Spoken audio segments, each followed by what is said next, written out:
नमस्कार दोस्तों, स्वागत है आप सभी का मार्केट रिजल्ट डेली में। दोस्तों, कंप्यूटराइज मैनेजमेंट सर्विसेज लिमिटेड यानी कैम्स के नाम से जिसको आप जानते हैं, ये कंपनी ने अपने सितंबर एंडिंग क्वार्टर के नंबर्स अनाउंस कर दिए हैं। आइए देखते हैं कंपनी ने कैसा कामकाज किया है। जो स्टेटमेंट है वो कंसोलिडेटेड है और जो फिगर्स हैं वो लाख में मेंशन है। सब तो चलिए शुरू करते हैं। रेवेन्यू फ्रॉम ऑपरेशंस रहा है 376 करोड़ 73 लाख रुपए, ये सितंबर क्वार्टर का है। वहीं जून क्वार्टर में था 354 करोड़ 15 लाख रुपए, और जो पिछले साल वाला सितंबर क्वार्टर था उसमें था 365 करोड़ 17 लाख रुपए। जो अदर इनकम रही है वो है 12 करोड़ 20 लाख रुपए की। आइए अब देखते हैं टोटल एक्सपेंसेज कितने रहे हैं। टोटल एक्सपेंसेज हैं 235 करोड़ और 52 लाख रुपए के, और वहीं जून क्वार्टर में थे 222 करोड़ 65 लाख रुपए की, और पिछले साल वाले सितंबर क्वार्टर में थे 215 करोड़ 49 लाख रुपए के।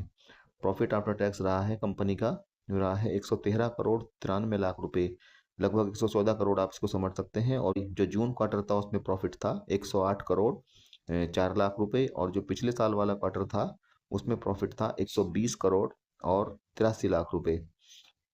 तो दोस्तों, प्रॉफिट में बढ़ोतरी हो रही है। ईयर ऑन ईयर प्रॉफिट में कमी आई है, वहीं क्वार्टर ऑन क्वार्टर प्रॉफिट में बढ़ोतरी हुई है। लगभग 5% की बढ़ोतरी क्वार्टर ऑन क्वार्टर प्रॉफिट में देखी जा रही है, और वहीं ईयर ऑन ईयर प्रॉफिट में थोड़ी गिरावट आई है।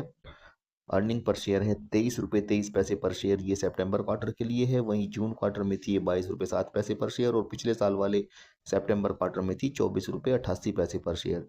इसी के साथ साथ दोस्तों, कंपनी ने दो चीज़ों का अनाउंसमेंट किया है, आइए उनकी भी जानकारी ले लेते हैं। तो दोस्तों, ये कंपनी ने आज की जो बोर्ड मीटिंग हुई है उसका आउटकम में अनाउंसमेंट दिया है। The board has approved the payment of N interim dividend of ₹14 पर इक्विटी शेयर।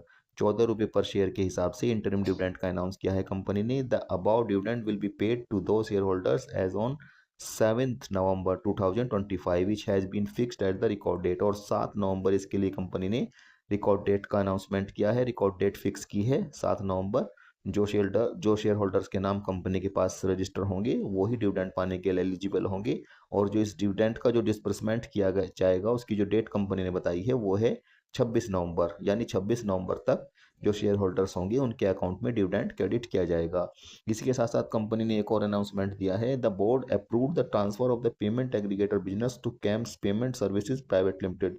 जो कंपनी का पेमेंट एग्रीगेटर बिजनेस का जो कारोबार है उसको CAMS payment services private limited में ट्रांसफर करने का कंपनी ने जो है डिसीजन किया है। Wholly owned subsidiary of the company, और ये कंपनी की एक पूर्ण स्वामित्व वाली सब्सिडियरी है, subject to the receipt of the certificate of authorisation.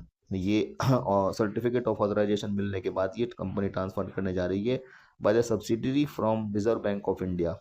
Reserve bank of India से ये इसको ऑथराइजेशन मिलेगा। The execution of the business transfer agreement finalizing the contractual agreements with customers and vendors will be carried out after receipt of the above COA. ये certificate of authorization मिलने के बाद ही किया जाएगा। The effective date of the transfer will depend on the regulatory authorization and complete details will be furnished in due course. और इसके आगे की जो जानकारी जो है डिटेल्स हैं वो आगे ड्यू कोर्स में दी जाएंगी। तो दोस्तों, ये थी जानकारी कैम्स लिमिटेड ने जो अपनी आज की बोर्ड मीटिंग में दी है। दोस्तों, वीडियो अगर आपको अच्छी लगी हो तो इसको लाइक कीजिए और चैनल को जरूर सब्सक्राइब कीजिएगा। Thank you.